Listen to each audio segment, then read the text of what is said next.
Hey guys, tonight we're setting sail. Not on a cruise ship with endless buffets and Wi-Fi, but on a creaking wooden vessel, battered by the relentless waves of the open ocean. We're traveling back to a time when the sea was a vast, mysterious unknown, teeming with unseen dangers and whispered legends. And you tonight, you're a sailor, a man or woman whose life is inextricably bound to the whims of the wind and the moods of the deep. You're scanning the horizon, not just for land, but for signs, for omens, for anything that might hint at the fate awaiting your ship and crew. This isn't just about navigating by the stars or trimming the sails. It's about navigating a world steeped in ancient fears, where every gust of wind, every strange cloud, every seabird could be a messenger of doom or salvation. And honestly, if you were actually out there, with nothing but miles of terrifying blue below and above, you'd probably be a believer in these superstitions too. You'd be checking for the nearest life raft, which, let's be real, would just be another wooden coffin bobbing in the waves. So, before you get comfortable, take a moment to like the video and subscribe, but only if you genuinely enjoy what I do here. Now, tell me, where are you tuning in from tonight? And what time is it for you? I always love seeing how far these stories travel. Now, dim the lights, maybe turn on a fan for that soft background hum, and let's ease into tonight's journey together. You find yourself on the deck of a merchant brig, cutting through the swells of the North Atlantic, perhaps on a long voyage from Boston to the bustling docks of Liverpool, or maybe charting a course down to the lucrative sugarcane fields of the Caribbean. The year is something like 1820 or perhaps 1850, a time when steam was still a novelty, and sail reigned supreme. The air is sharp with salt, tar, and the faint, sweet scent of the cargo below deck. Your gaze sweeps across the restless ocean, searching, not just for the distant smudge of land or the telltale gleam of another ship's sails, but for something far more subtle, something that speaks directly to the deep-seated fears and hopes etched into the very soul of every sailor omens of the deep. Every unusual sight, every unexpected sound, holds meaning. You're constantly interpreting the world around you through a lens of inherited wisdom and chilling warnings. A lone albatross circling the mast, its vast wings catching the wind, is a profound and unsettling sight. These majestic birds, believed to carry the souls of lost sailors, are often seen as guardians or messengers. If an albatross follows your ship for days, it might be a sign of good fortune, a blessing from the spirits of the drowned. But if one lands on the deck, particularly if it seems distressed or injured, a shiver runs down your spine. It could be a harbinger of death, a warning that one of your crew will soon join the silent ranks beneath the waves. You'd never dare to harm an albatross. The consequences, the old salt's whisper, are too terrible to contemplate. It's a common historical fact that harming an albatross was considered one of the gravest sins at sea, inspiring Coleridge's famous poem, The Rime of the Ancient Mariner. But it's not just birds that carry weight. You might observe the subtle shifts in the behavior of other sea creatures. Schools of dolphins leaping and playing around the bow are almost always seen as a good sign, a promise of fair winds and calm seas. They are thought to be friends of sailors, guiding ships through treacherous waters. But if the dolphins suddenly disappear, or if they leap unnaturally high and then dive deep, staying away from the ship, a creeping dread might settle over the crew. It could mean a storm is brewing, or perhaps something even more sinister lurking beneath the surface. You've heard tales of monstrous whales, angered by harpoons, turning on ships, or of great squids dragging vessels down into the crushing depths. Then there are the atmospheric phenomena, the strange lights and sounds that defy easy explanation. The flickering St. Elmo's fire, a ghostly blue or greenish glow around the mastheads and rigging during a storm, is a sight that fills many sailors with a mix of awe and terror. Some believe it's a good omen, a sign that the ship is under the protection of St. Elmo, the patron saint of sailors. Others see it as a warning, a visible manifestation of the supernatural forces at play, hinting at the raw power of the storm about to unleash its fury. You've seen it once or twice, lighting up the frantic faces of your shipmates and felt the hairs on your arms stand on end. It's truly a sight that transcends the natural world. An interesting and less commonly known superstition involves corpse candles, or dead lights.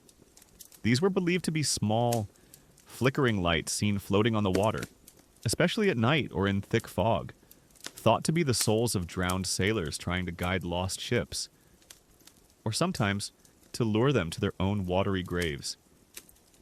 Imagine being on watch, alone in the inky blackness, and seeing a faint, bobbing light far off the starboard bow?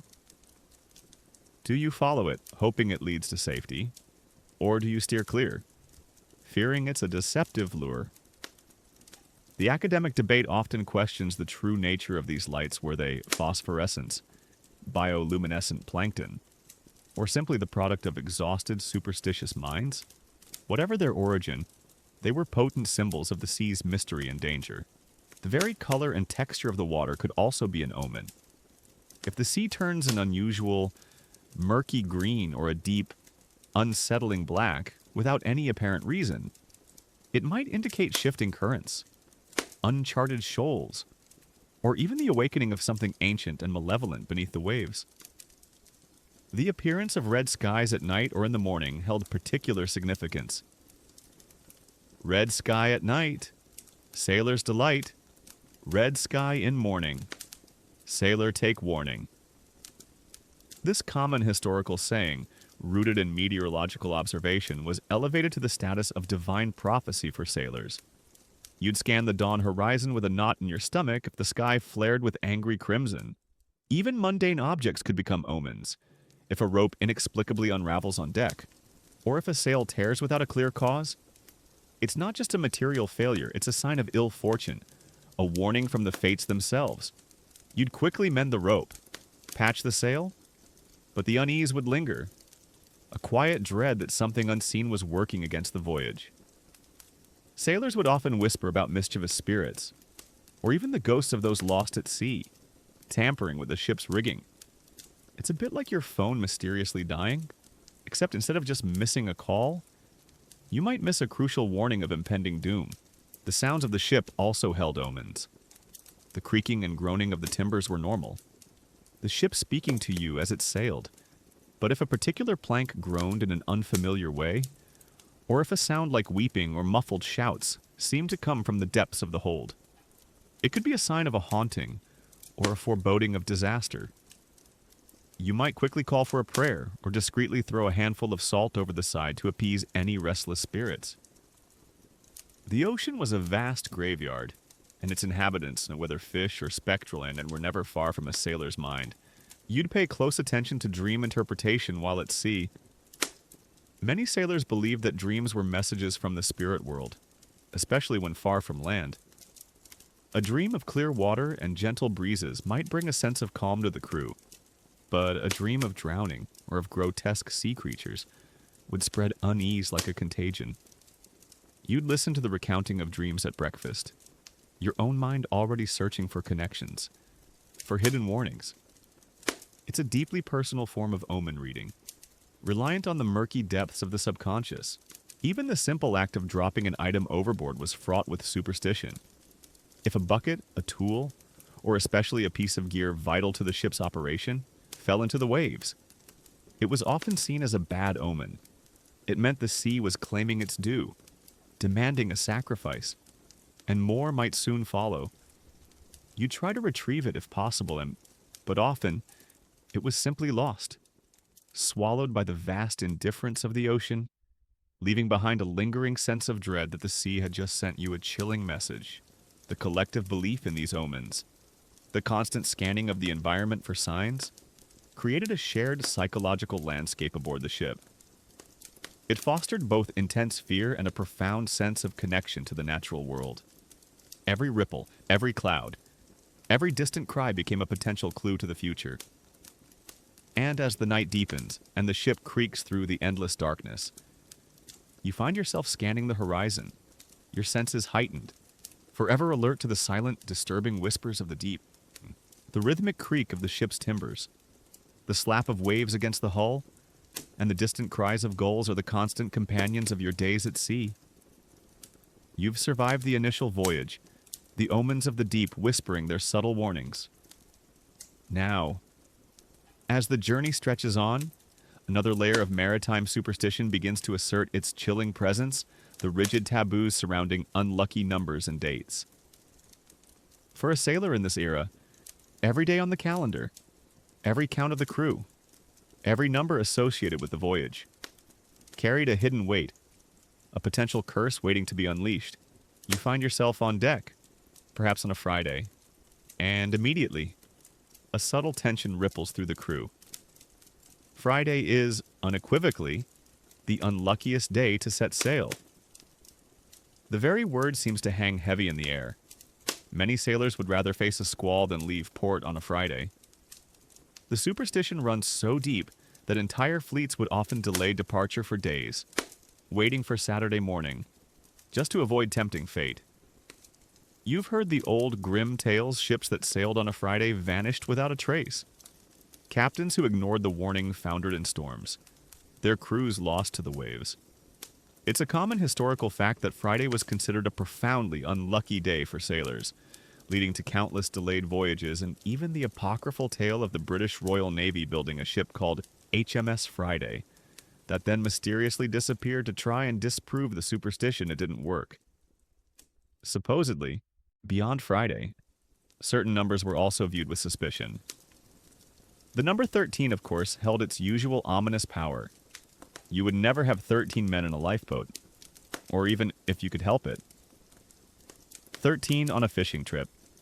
If a crew happened to total 13, you might try to find an excuse to send one man ashore before setting sail, or even informally treat one as if he wasn't truly part of the crew. It's an irrational fear, perhaps, but one deeply ingrained in the maritime consciousness. Imagine trying to explain to your pragmatic captain that you can't sail because the number of crew members is divisible by a prime number. He might just tell you to walk the plank. Even within the ship's structure, numbers played a role. You might notice the careful avoidance of certain numbers when labeling cabins or even counting ropes. Superstitious captains might subtly alter the count to avoid an unlucky total. It's a silent agreement among the crew, a quiet adherence to these unwritten rules that govern their perilous lives. The academic debate surrounding these numerical superstitions often points to their psychological function in a world filled with genuine, unpredictable dangers. Assigning control to numbers provided a false sense of order and a tangible focus for anxieties. It was a way for sailors to feel like they had some small measure of influence over their chaotic environment. Then there's the particularly unsettling superstition surrounding the number of turns of a rope. If a rope was coiled with an unlucky number of turns, or if a knot was tied with too many or too few twists, it could allegedly lead to problems with the rigging, causing sails to rip or spars to crack. You'd always double-check the coil of a mooring line, ensuring it looked right, feeling the weight of centuries of fearful tradition in your hands. It's a small detail, but in the vastness of the ocean, every small detail carried disproportionate weight. Specific dates beyond just Fridays also held their own unique curses. Setting sail on the anniversary of a major shipwreck was considered tempting fate. If your ship was scheduled to depart on, say, the exact day the Essex was sunk by a whale, or the Mary Celeste was found adrift, many sailors would refuse to board. You'd find them feigning illness, suddenly remembering urgent business ashore. Anything to avoid being part of such a doomed voyage. As a sailor, you would know these dates by heart, passing them down through generations. Grim anniversaries etched into the maritime calendar. The very day of the week a ship was launched also carried significance. While Saturday was often favored for departures, a ship launched on a Monday was sometimes seen as inherently unlucky, potentially doomed to a short or troubled life. This belief stemmed from an old saying, "Monday's child is fair of face, but Monday's ship will find no grace." You might find a crew reluctant to sign on to a vessel launched on a Monday, or at least they'd be more prone to nervousness at the first sign of trouble. It's a bit like buying a car that was assembled on a Tuesday, except the consequences of a faulty build are a little more extreme. Even the number of barrels of specific cargo could be a source of unease. If the ship was carrying a cargo that totaled an unlucky number of barrels, particularly of something volatile like rum or gunpowder, it could heighten the crew's anxieties. They might quietly shift a barrel or two, trying to alter the number, hoping to trick fate. It's a testament to the desperate lengths sailors would go to in order to feel a sense of control over their terrifying existence. You might even find yourself, as a pragmatic officer, indulging these quirks, knowing that a nervous crew is a less efficient, and thus more dangerous, crew. A particularly eerie superstition involved the counting of stars or waves. It was believed to be deeply unlucky to count the stars in the sky or the waves breaking against the ship. Doing so, it was said, would incur the wrath of the sea gods, leading to storms or endless calms on a long, lonely night watch, when boredom and fear could easily lead to such idle counting. Sailors would actively resist the urge, forcing their minds to other thoughts. The vastness of the cosmos and the endless motion of the ocean were not meant to be quantified by mere mortals. It's a quiet form of self-control, a subtle battle against the allure of forbidden knowledge. You might also encounter superstitions related to specific days of the month. For example, the first day of any month might be considered good luck for starting a new endeavor, while the 17th might be viewed with suspicion, particularly if it fell on a Friday. These weren't universal, but often varied from port to port, or even from ship to ship, passed down through the oral traditions of the sea. You'd learn to navigate these subtle local variations, adapting your own behavior to suit the beliefs of your current crew. The very number of times a ship turned its mast during construction could be an omen. If a mast was rotated an odd number of times, it was sometimes believed to be unlucky, leading to instability or dismasting in a storm.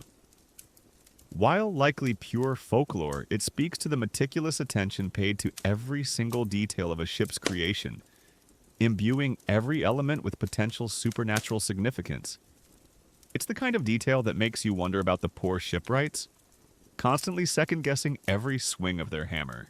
As a sailor, you live by these unspoken rules, these inherited fears. They are as much a part of the ship's rigging as the ropes and sails themselves. You might outwardly scoff at them, especially if you're a hardened old salt, but deep down, a part of you adheres to them.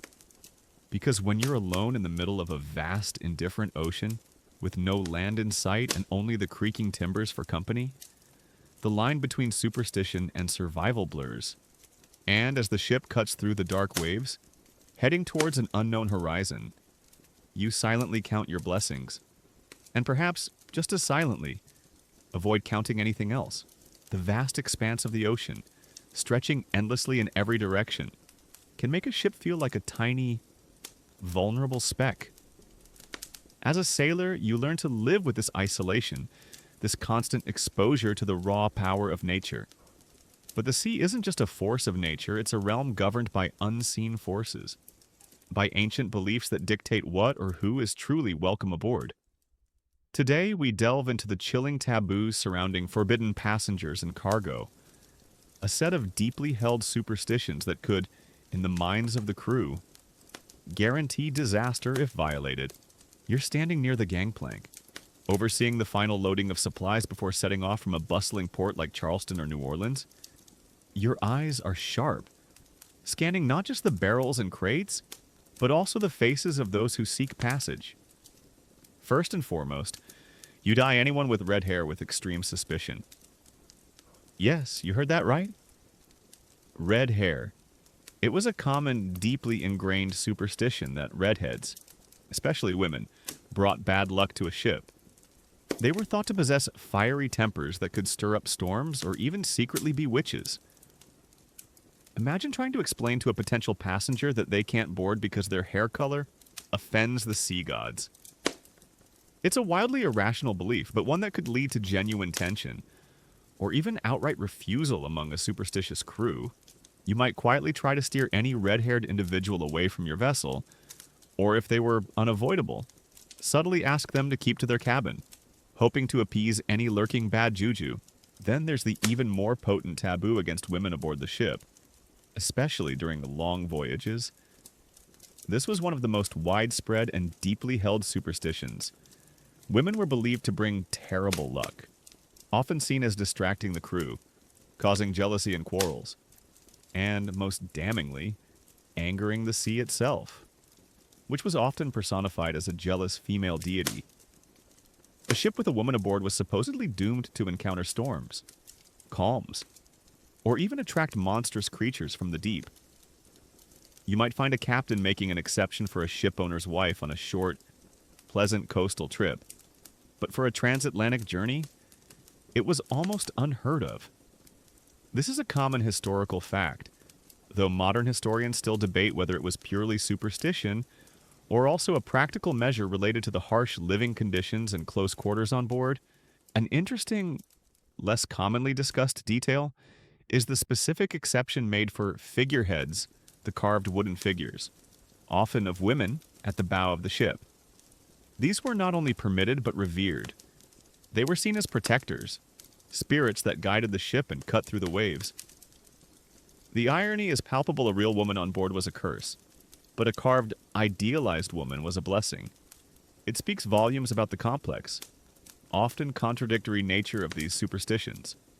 You'd see sailors tenderly caressing the figurehead, sometimes leaving small offerings at its base, hoping to curry its favor. It's almost like having a lucky charm that's a mannequin. But a real person would somehow jinx everything. Beyond people, certain animals were also considered deeply unlucky to have aboard. Cats, while sometimes kept for rodent control, were often viewed with a mix of reverence and suspicion. A black cat, especially, could be a sign of bad luck.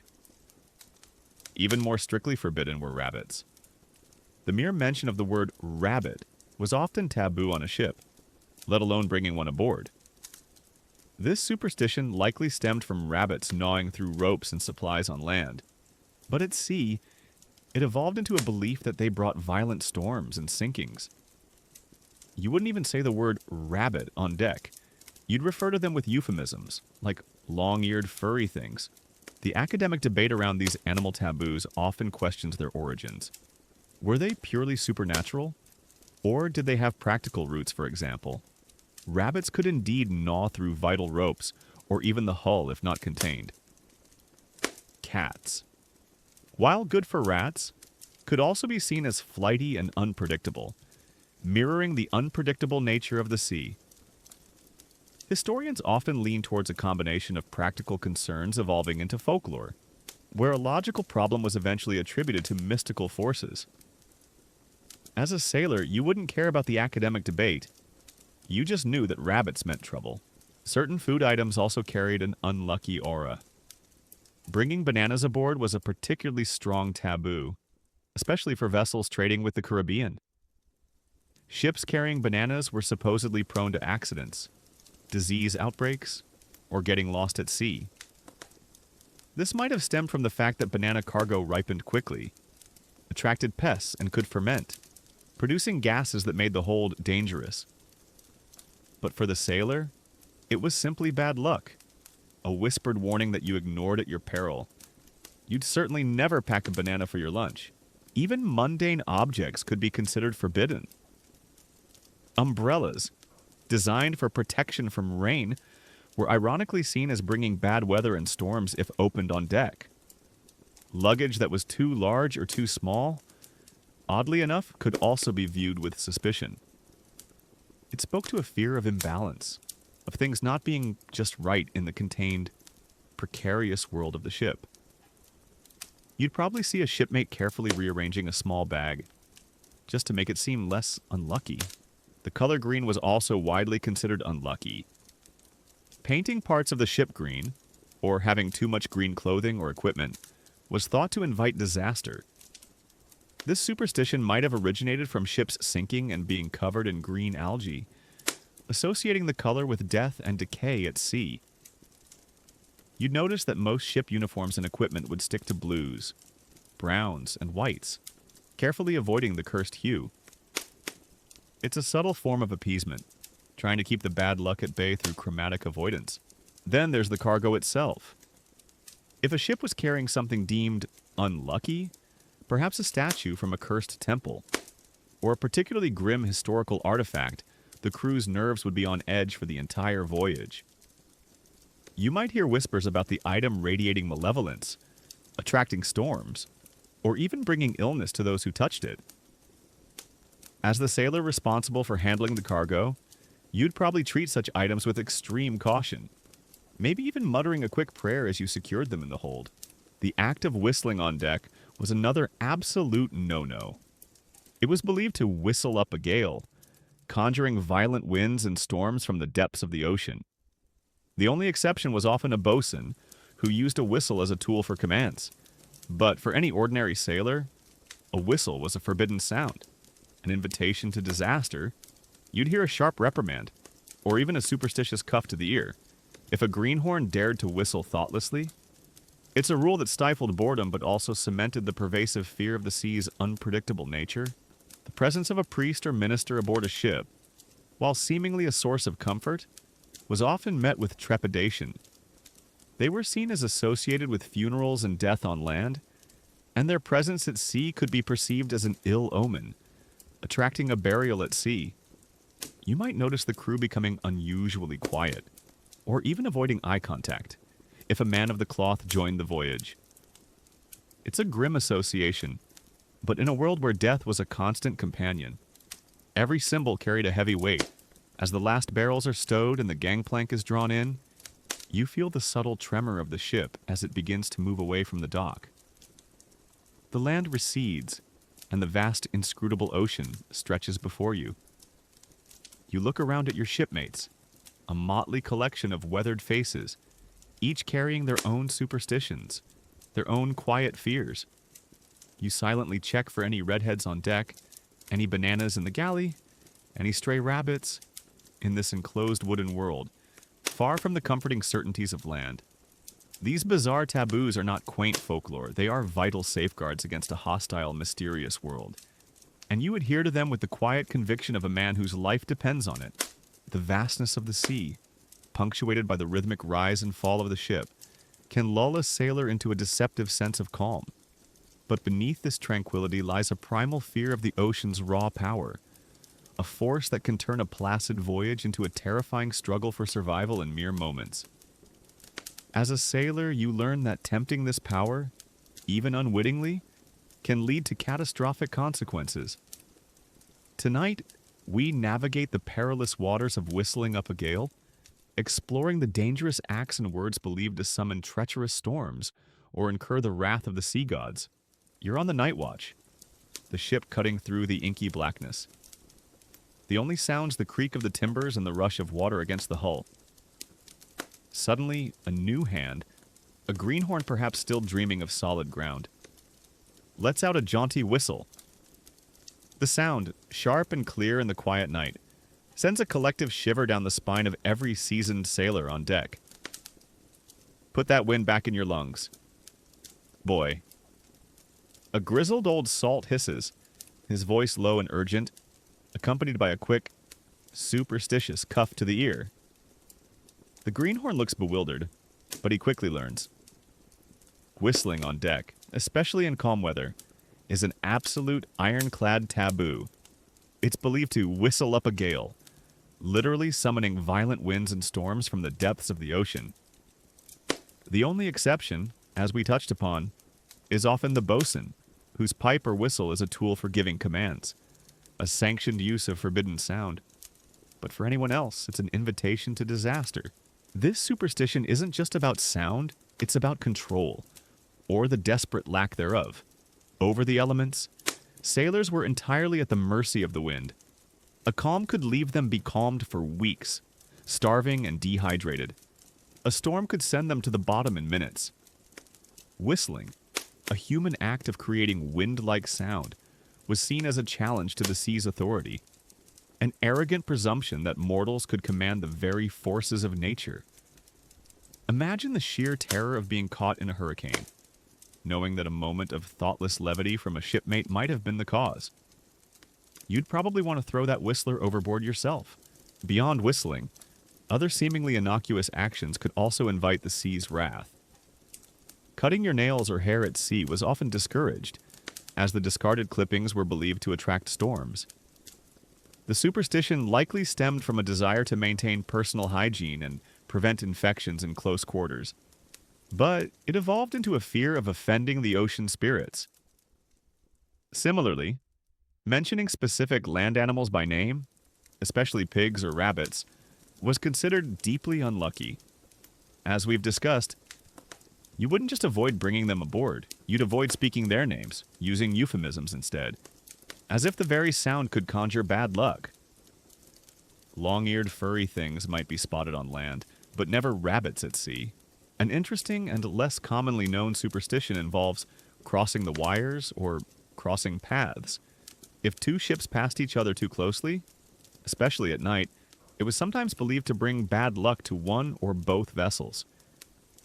To avert this, captains might perform small rituals, such as throwing a coin or a piece of bread overboard, as an offering to the sea. This practical concern for avoiding collisions at sea morphed into a mystical belief about the intertwining of fates. It's a bit like two cars almost colliding, and one driver then burning sage in their car to prevent future accidents. The academic debate often explores the psychological utility of these superstitions. In a high-risk environment like the open ocean, where human agency was limited and dangers were omnipresent, superstitions provided a framework for understanding and perhaps a perceived method of controlling the uncontrollable. Attributing a storm to a whistled tune or a spoken word gave sailors a tangible cause for their misfortunes, rather than confronting the terrifying randomness of nature. It offered a psychological release in a sense that if they just followed the rules, they could avert disaster. It might sound absurd to us, but when your life hangs by a thread, you'll cling to any belief that promises safety. Even the act of looking back at the port after setting sail could be seen as an ill omen, indicating a lack of commitment to the voyage and a yearning for land that might anger the sea. Sailors were often encouraged to look forward, to embrace the journey ahead, symbolizing their dedication to the ship and its destination. This speaks to the intense mental fortitude required to embark on long voyages, pushing past homesickness and fear to embrace the unknown. You'd see Old Salt stare resolutely at the horizon, never glancing back at the receding shoreline. Opening a dead man's locker, a sailor's personal chest while at sea, was also a deeply unsettling taboo. It was believed to disturb the spirit of the deceased, potentially causing unrest or misfortune for the living crew. Sailors would typically wait until the ship returned to port, or at least until the body had been properly buried at sea, before touching a deceased shipmate's belongings. This reflects a profound respect for the dead, and a fear of their lingering influence on the living, especially in the confined space of a ship. Another common, albeit less dangerous, taboo involved starting a voyage on a full stomach. While good food was appreciated, being overly full or indulging excessively just before departure was sometimes seen as inviting a difficult or prolonged journey, perhaps even illness. This might have had practical roots in avoiding seasickness, but it evolved into a superstition about humility before the vastness of the ocean. You'd see crew members eating a modest meal, perhaps sharing a last pint, but never gorging themselves before casting off. The casting of lines when leaving port was also fraught with unspoken rules. If a line was cast in a messy or tangled fashion, or if it got caught on something it shouldn't have, it was seen as a bad omen for the voyage. It suggested an entanglement of fates, a journey that would be fraught with complications. You'd see the deckhands meticulously coiling and casting ropes, their movements precise, almost ritualistic, hoping to ensure a smooth departure and an auspicious beginning to the journey. Even the simple act of shaving a beard at sea was, for some, a risky endeavor.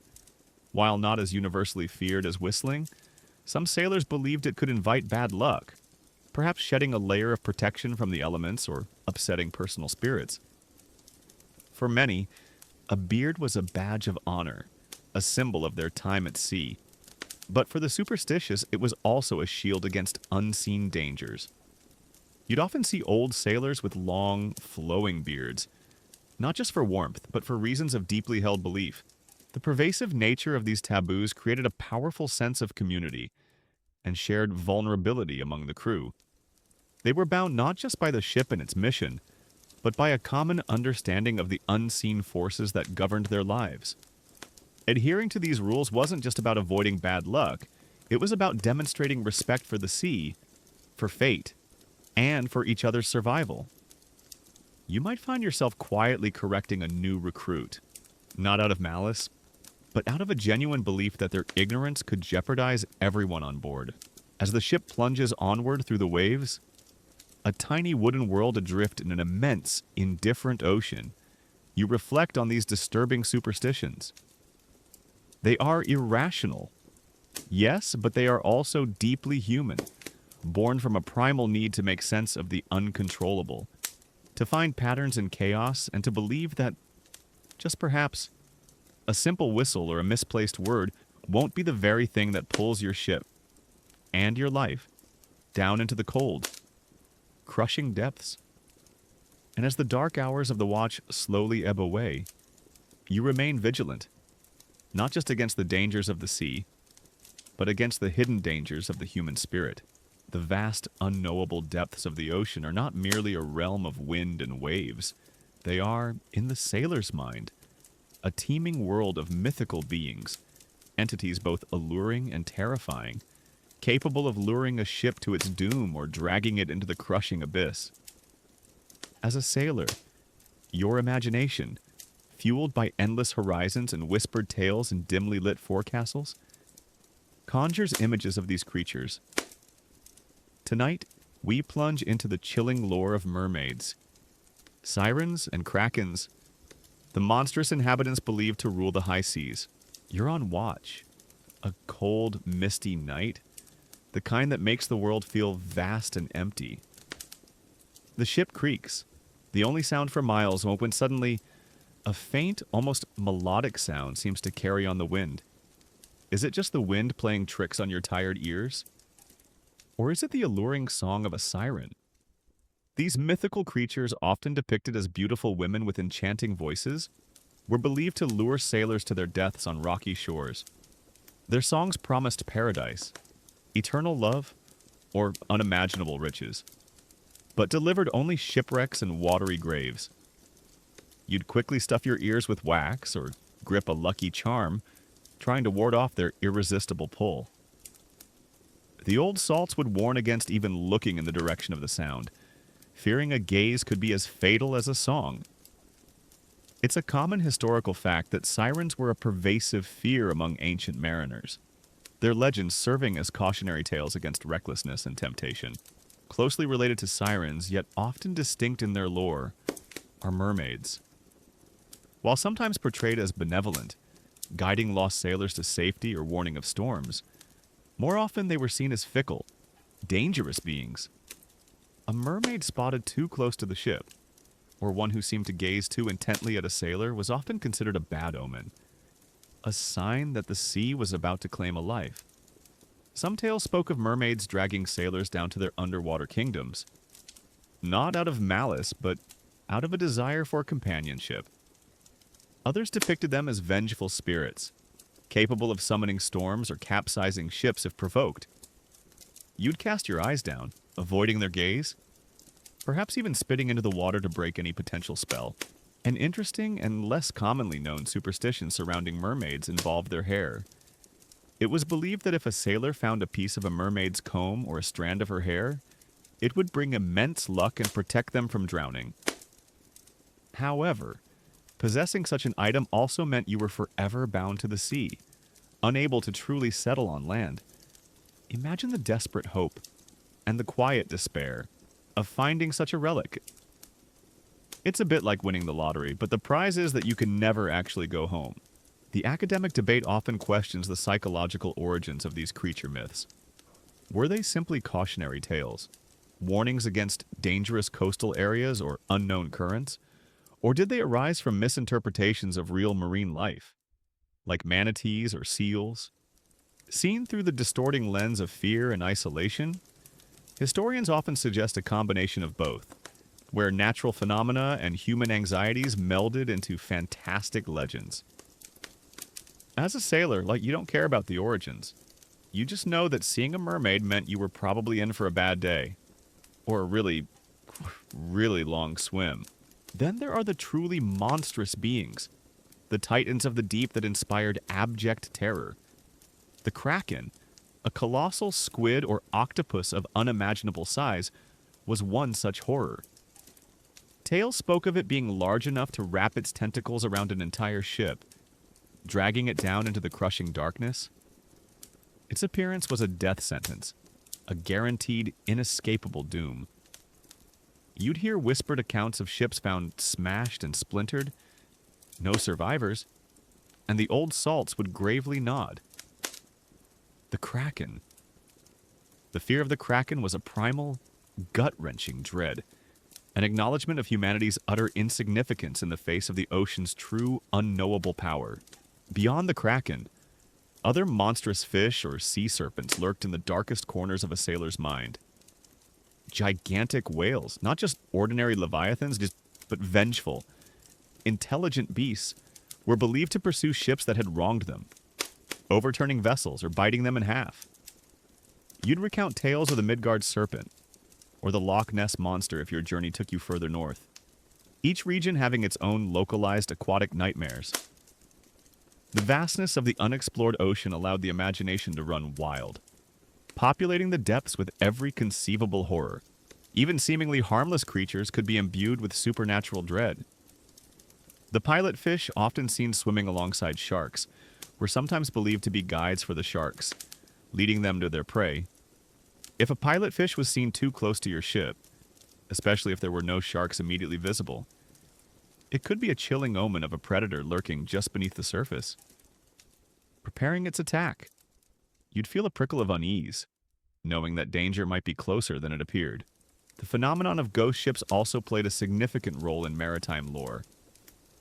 The Flying Dutchman, endlessly sailing the seas, unable to make port, was perhaps the most famous. Seeing a ghost ship was an omen of impending disaster, a sign that your own vessel might soon join the ranks of the eternally lost. You'd quickly avert your gaze, or perform a hurried prayer, anything to break the curse of such a spectral encounter. It was a tangible manifestation of the sea's power to claim and imprison souls. You'd also hear tales of sea hags or kelpies, malicious spirits that manifested in the form of grotesque women or horse-like creatures, often trying to lure sailors overboard or drag them down to the depths. These were not beautiful, seductive beings, but figures of pure malevolence, embodying the cruel and unforgiving aspects of the ocean. You'd share stories of their cunning and their brutality, reinforcing the need for constant vigilance and unwavering faith in your shipmates.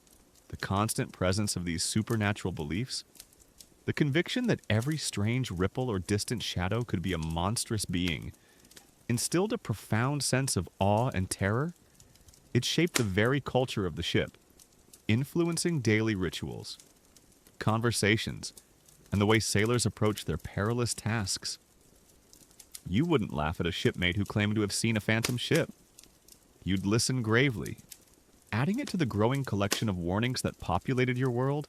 As the fog begins to lift, revealing the endless gray expanse of the ocean, you peer into the swirling mists, half expecting to see a shimmering tail or a colossal tentacle.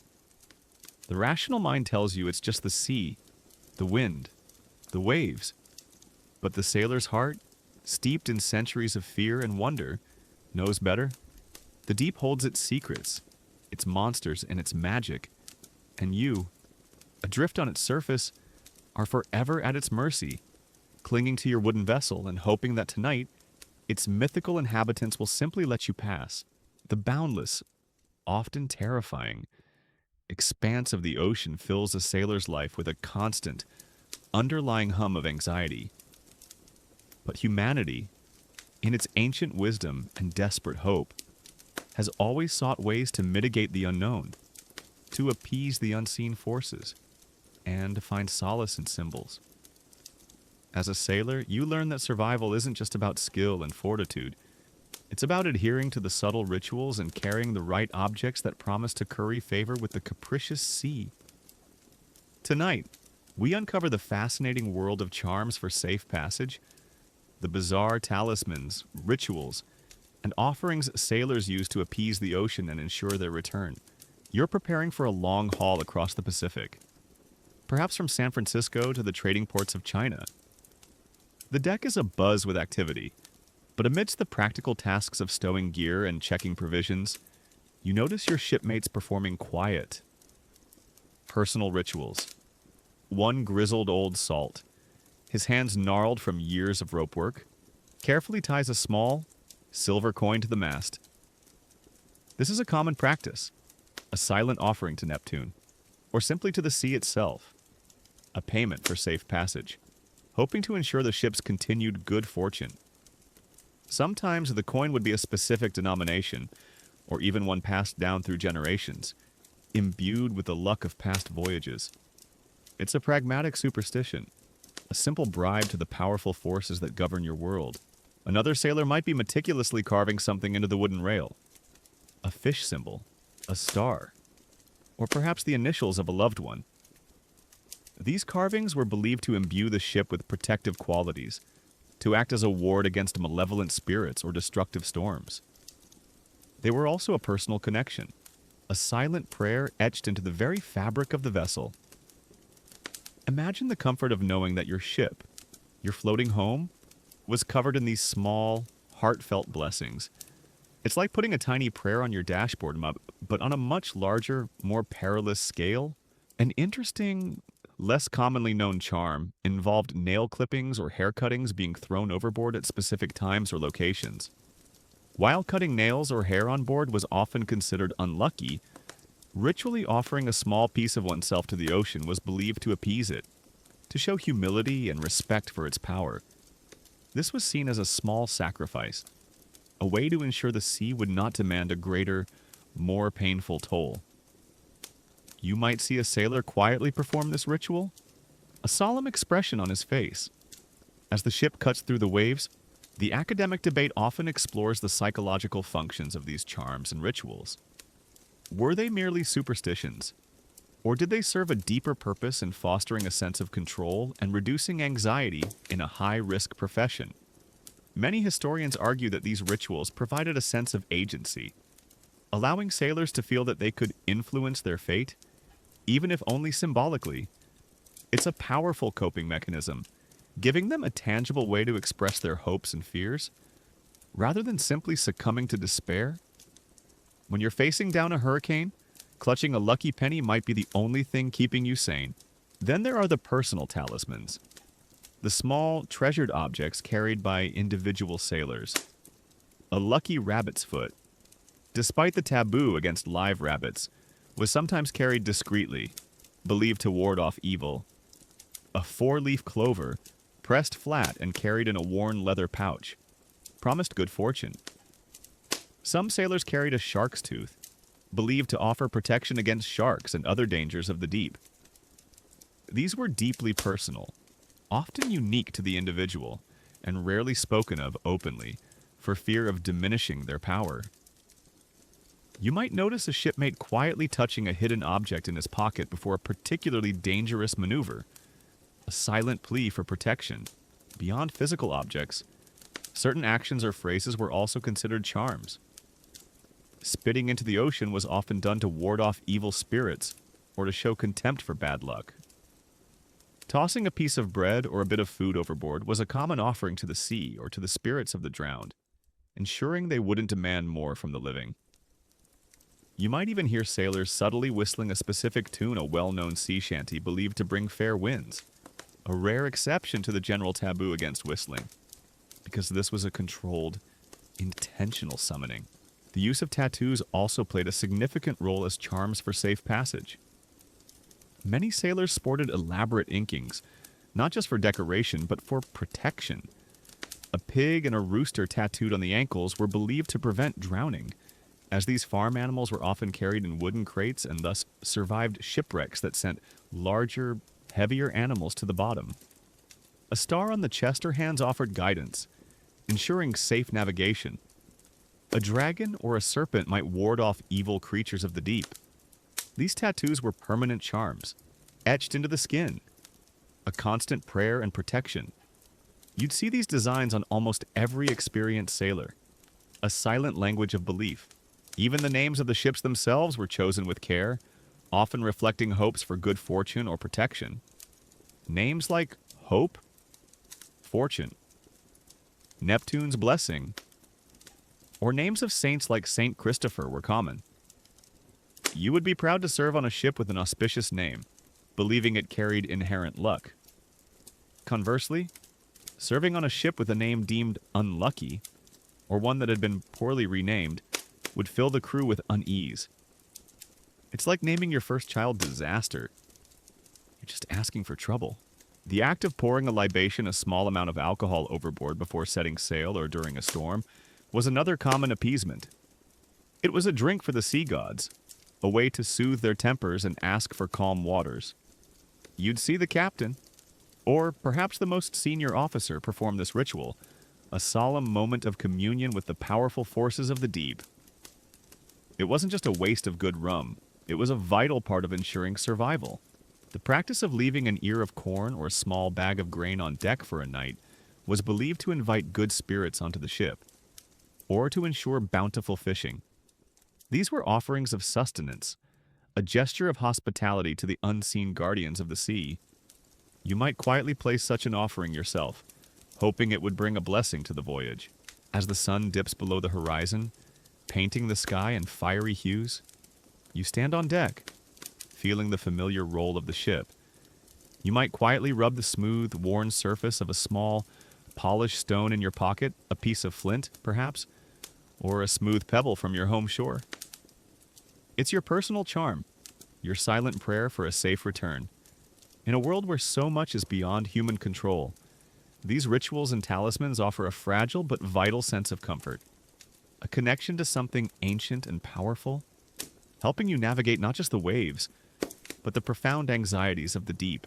The ship, your floating world, is a fragile bubble of humanity against the vast, indifferent power of the ocean.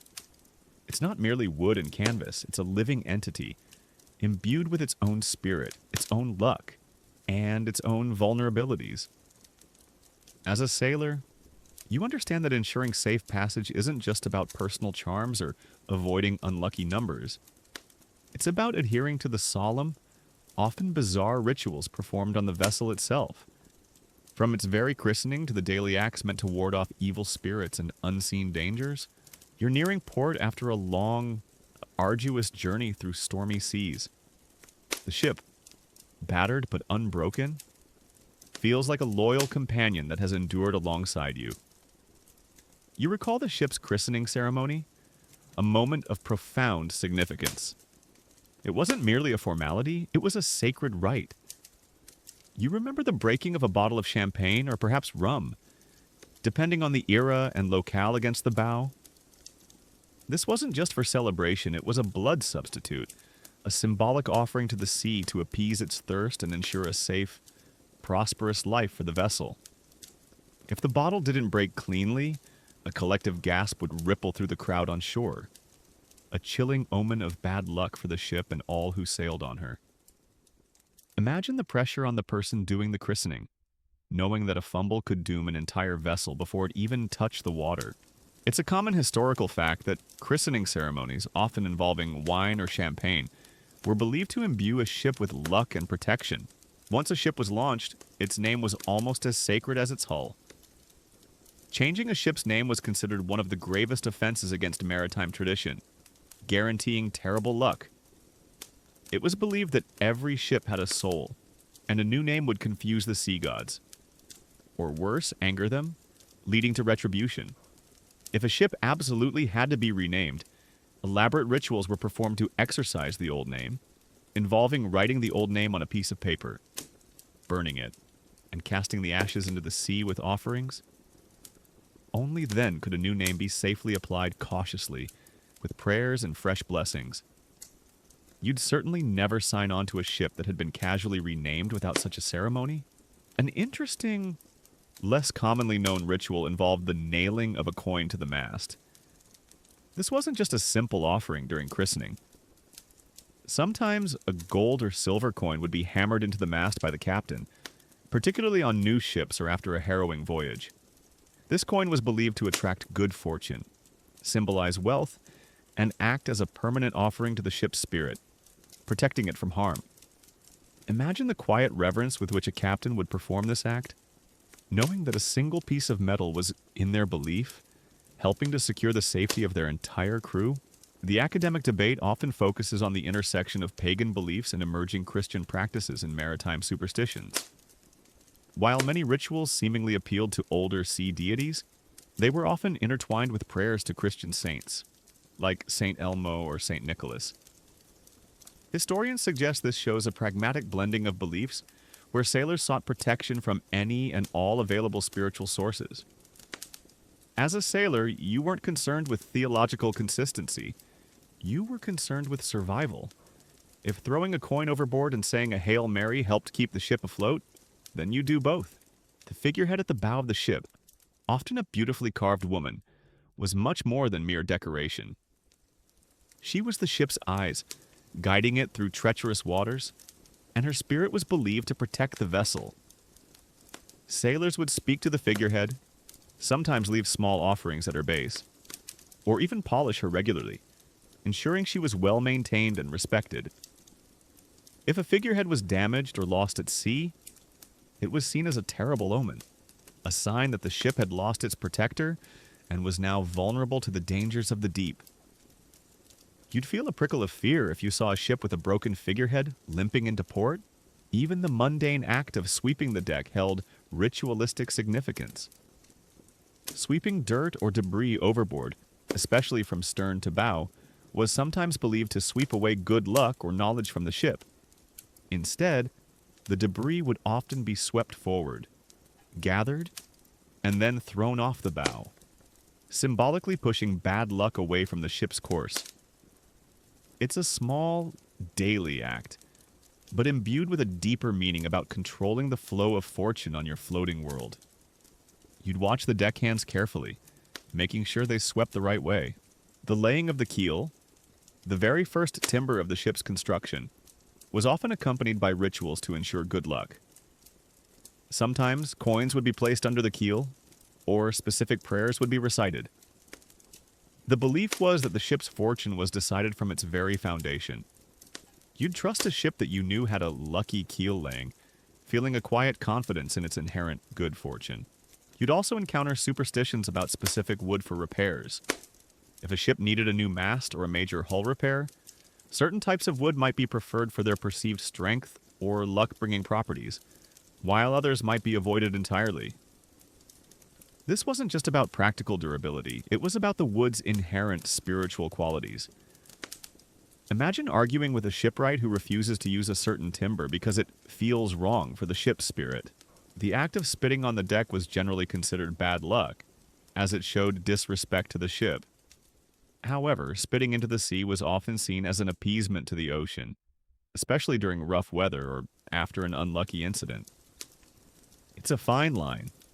Determining when a bodily fluid is an offense versus an offering, you had to know the subtle nuances of these gross little gestures.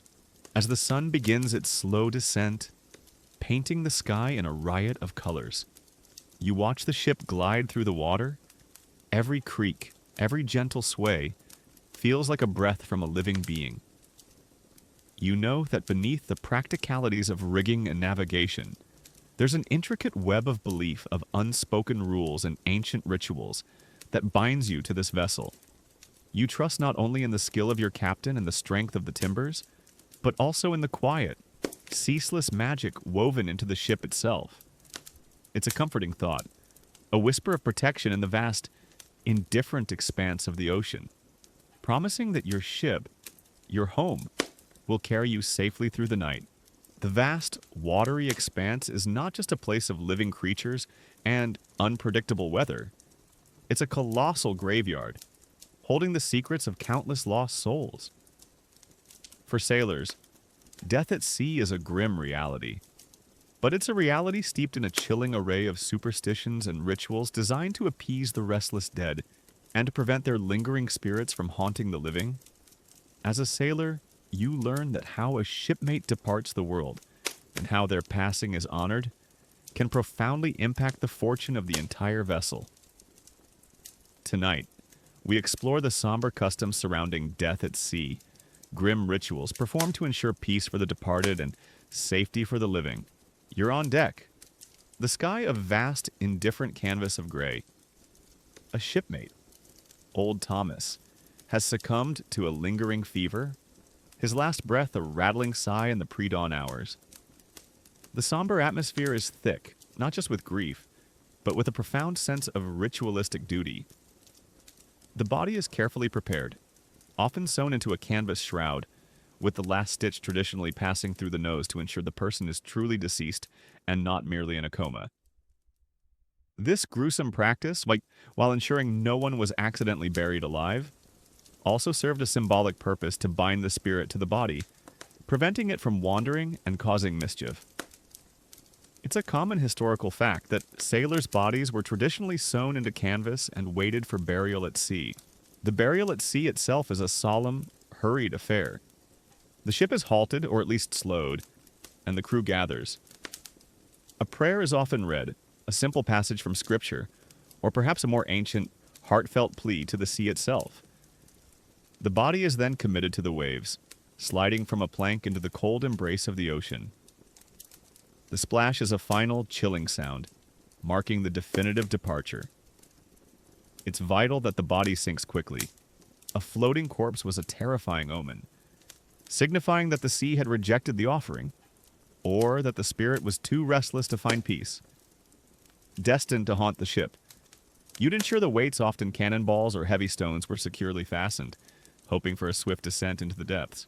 An interesting, less commonly known superstition revolved around the direction a body was committed to the sea. Some believed that throwing a body overboard with the feet first would ensure the spirit could walk back to shore, or at least towards the afterlife, whereas head first might imply a descent into the deepest parts of the ocean, never to return. While perhaps not universally practiced, it speaks to the meticulous detail and profound anxieties surrounding the final journey of a deceased shipmate. Imagine the crew quietly discussing the correct orientation, even in the midst of their grief. It's a bit like making sure someone's headstone faces east, but with far more immediate, chilling consequences. The academic debate often considers the role of these burial rituals in preserving mental health and social cohesion among the crew. In a confined space, surrounded by constant danger, the orderly and respectful disposal of a body, even a crude one, provided a necessary closure and reduced the fear of a lingering, vengeful ghost. Historians argue that these rituals were not just about superstition, they were vital psychological mechanisms for coping with death in a brutal, isolated environment. As a sailor, you'd participate in these rites not just out of duty, but out of a desperate hope that they would ensure the peace of the dead and, crucially, the safety of the living. After a burial at sea, it was common for the crew to observe a period of silence or restricted activity. No unnecessary noise, no whistling, no boisterous laughter. This was a sign of respect for the departed, but also a way to avoid disturbing the restless spirit of the deceased or attracting other malevolent entities from the deep. The ship would often proceed quietly for a time, cutting through the waves like a ghost itself, allowing the dead to find their peace. You'd feel the weight of this silence, a communal acknowledgement of mortality. Another grim superstition involved the personal belongings of the deceased. It was considered deeply unlucky to immediately claim or redistribute a dead sailor's effects. His locker, his hammock, his tools, they were left untouched for a period, sometimes until the ship returned to port, or even for the remainder of the voyage. It was believed that the spirit of the deceased might linger near its possessions, and disturbing them could anger it, leading to hauntings or misfortune for the living. You'd see a small, almost reverent circle of avoidance around a dead shipmate's bunk, a silent testament to their lingering presence. The act of seeing a ghost or apparition on board after a death was, understandably, terrifying. Sailors would recount chilling tales of ghostly figures on deck during night watch, or the sounds of footsteps in empty cabins. These sightings were often taken as signs that the deceased had not found peace, or that their death was a bad omen for the rest of the crew. Rituals might then be performed to appease the ghost, such as burning specific herbs, scattering salt, or even holding a small, impromptu prayer service for the troubled soul. It's like a real-life horror movie where you're stuck on the set for weeks. Even the simple act of mentioning the dead by name too casually could be considered tempting fate, or disrespecting their memory. Sailors would often refer to the deceased with euphemisms, like gone to Davy Jones's locker, or shipped out for the long voyage. It was a way to acknowledge their passing without explicitly summoning their spirit or inviting their attention back to the ship. You'd also hear stories of cursed ships, where too many men had died, or where a particularly violent death had occurred. Such vessels were believed to be haunted, attracting misfortune and danger. Crews would be reluctant to sign on to a cursed ship, and if forced to, they would perform elaborate rituals to try and cleanse the vessel of its lingering malevolence, perhaps involving the burning of incense, the painting of protective symbols, or even the sacrifice of a small animal. These desperate acts reflect the profound fear of a ship itself becoming a magnet for disaster. The practice of not counting the dead immediately after a tragedy was also a quiet superstition. While a pragmatic captain would certainly know their losses, publicly counting or tallying the bodies too soon was seen as tempting fate, as if to say, the sea has claimed enough, but perhaps it wants more. There was a delicate balance between acknowledging loss and tempting further retribution from the powerful, jealous ocean as the sun sets, casting long, dark shadows across the deck. You feel the chill of the evening air. The empty space where old Thomas's hammock once hung is a stark reminder of life's fragility at sea. You glance at the darkening waves, knowing that somewhere beneath them, your shipmate has found his final resting place. The ship sails on, a silent testament to the lives it carries and the lives it has lost. And as the stars begin to emerge, you say a quiet prayer, not just for the living, but for the restless spirits that may still linger in the vast, unforgiving depths, hoping they find their peace and leave you and your shipmates to find yours. The vast, restless ocean shapes a sailor's life, etching its fears and beliefs into their very being. But the sea isn't confined to the rolling deck and endless horizon. Its superstitions follow sailors even when they step back onto solid ground, influencing their actions, their decisions, and their sense of well-being. As a sailor, you learn that even on land, the sea's unspoken rules cast a long shadow. Tonight, we explore the curious and often unsettling superstitions that linger even on shore, shaping a mariner's life when not at sea. You finally made it back to port, perhaps in bustling New York City or the historic docks of Baltimore. The firm ground beneath your feet feels strange after months of constant motion, but despite the apparent safety of land, your ingrained habits and beliefs, honed by years of battling the sea, remain. One of the most common and deeply personal superstitions involves not looking back at the ship once you've disembarked. As you walk down the gangplank, you fix your gaze forward towards the bustling street, towards your waiting family, towards anything but the vessel you just left. To look back, it was believed, was to tempt fate, to invite misfortune, or even to guarantee that your next voyage would be doomed. It was a firm break, a symbolic severance from the dangers you had just escaped. Imagine the subtle internal struggle, the urge to glance back at your floating home, suppressed by the iron will of superstition. It's a common historical fact that looking back at a ship was considered highly unlucky for sailors. Another pervasive belief involved the avoidance of certain land-based animals, especially if they crossed your path immediately after returning to shore. A black cat might be considered a bad omen anywhere, but for a sailor just off a ship, it could be seen as a direct challenge from the forces of ill luck. You might immediately spit over your shoulder or make a warding gesture to dispel the bad fortune. Similarly, Encountering a pig on your way home from the docks could cause unease, echoing the taboo against mentioning them at sea. You'd probably quickly find another route to your lodgings, just to be safe.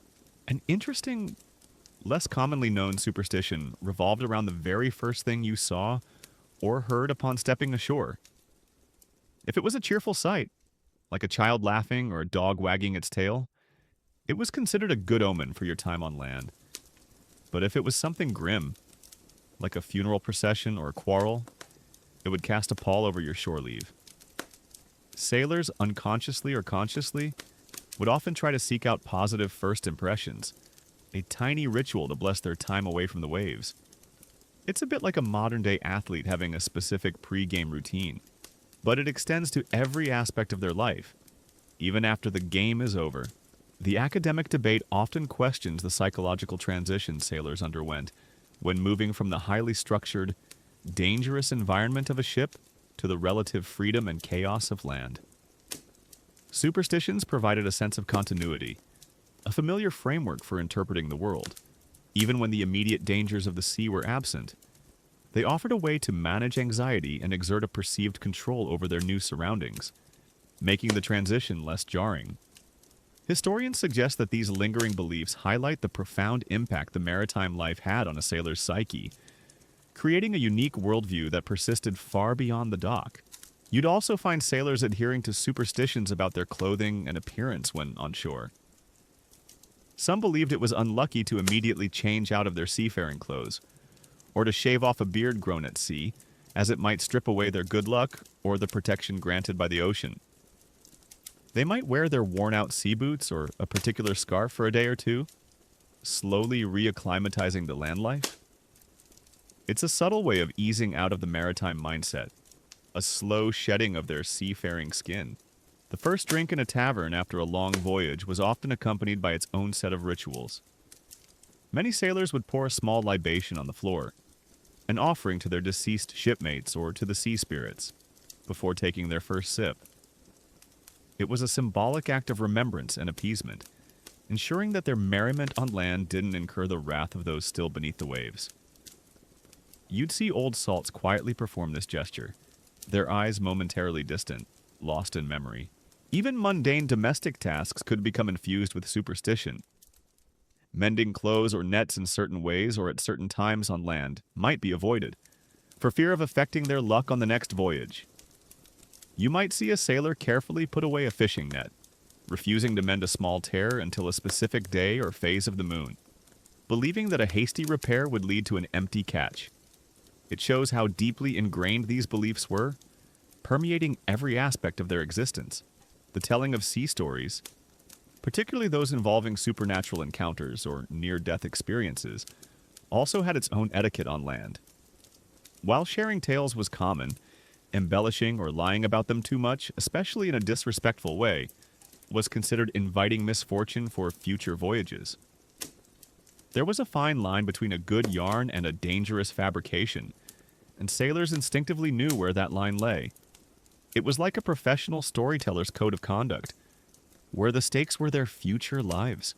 You'd also find sailors being particularly generous with their initial earnings after a voyage, sometimes buying rounds for the house or giving lavish gifts. While this was partly due to relief and celebration, it was also a form of appeasement, a way of showing gratitude for safe passage and warding off avarice. Hoarding your wealth too tightly immediately after a voyage was sometimes seen as inviting misfortune, as if the sea might reclaim what it had allowed you to earn. The avoidance of certain words or phrases, which were taboo at sea, would often linger on land. The word drown might still be replaced with euphemisms like go to the bottom or be lost to the waves, even in casual conversation. These linguistic habits, ingrained by years of avoiding bad luck, became second nature, a quiet testament to the pervasive influence of their profession. As you sit in a cozy tavern, the warmth of the fire a comforting contrast to the cold vastness of the ocean. You listen to the chatter around you. You might see an old shipmate surreptitiously rub a small, smooth stone in his pocket, or notice another avoid stepping on a crack in the pavement. These seemingly trivial acts are echoes of a life lived on the precipice, Small rituals that provide a sense of order and safety in a world that, even on land, still feels unpredictable. And as the day fades into night, you realize that for a sailor, the sea never truly leaves them. It simply changes its form, whispering its ancient warnings even in the comfort of a shoreside pub. The vast, restless ocean, a constant in human history, has sculpted not just coastlines but also the very psyche of those who dared to sail upon it.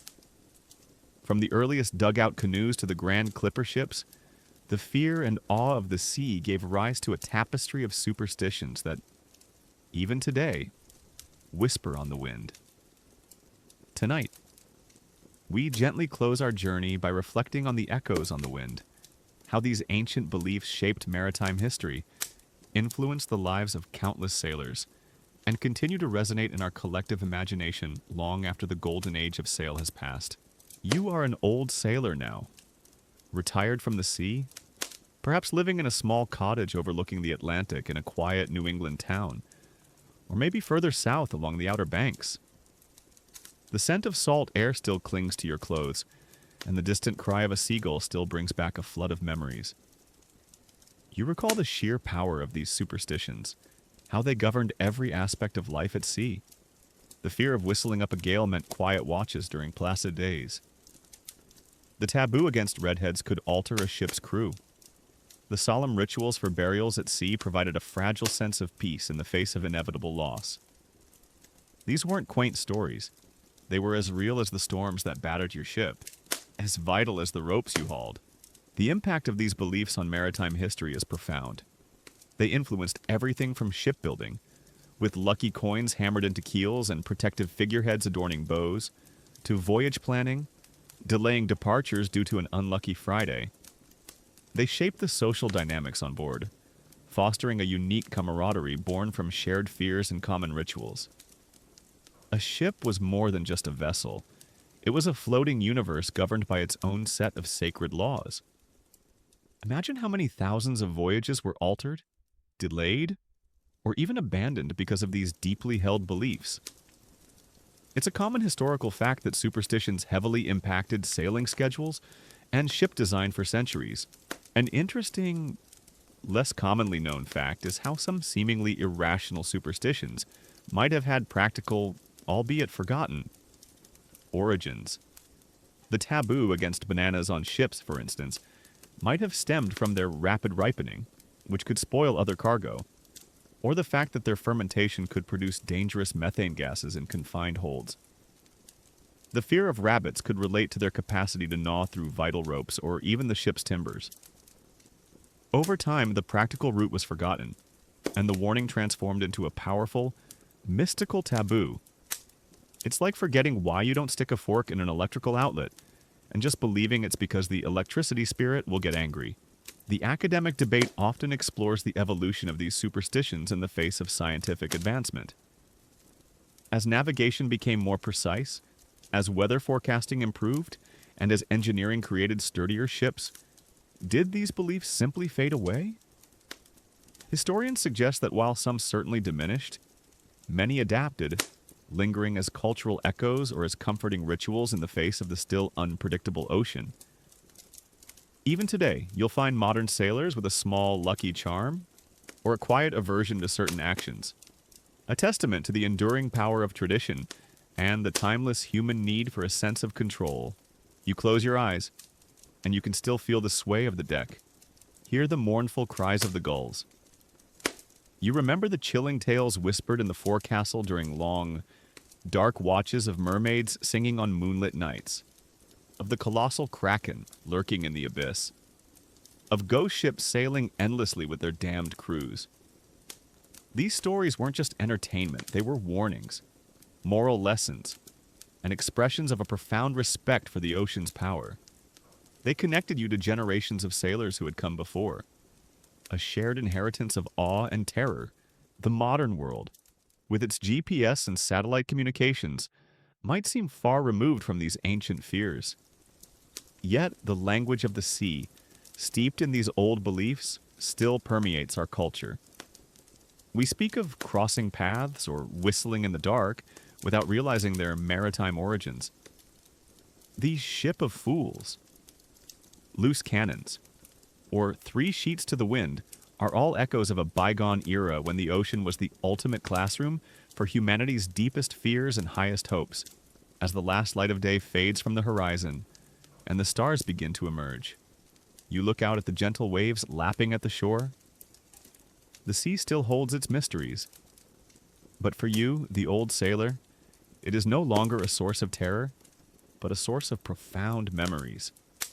The superstitions, once grim necessities for survival, are now merely quiet whispers on the wind, a soothing hum from a time when the world was larger, more mysterious, and infinitely more unsettling. You drift into sleep, carried by the gentle rhythm of the waves, the ancient stories of the sea a lullaby in your dreams.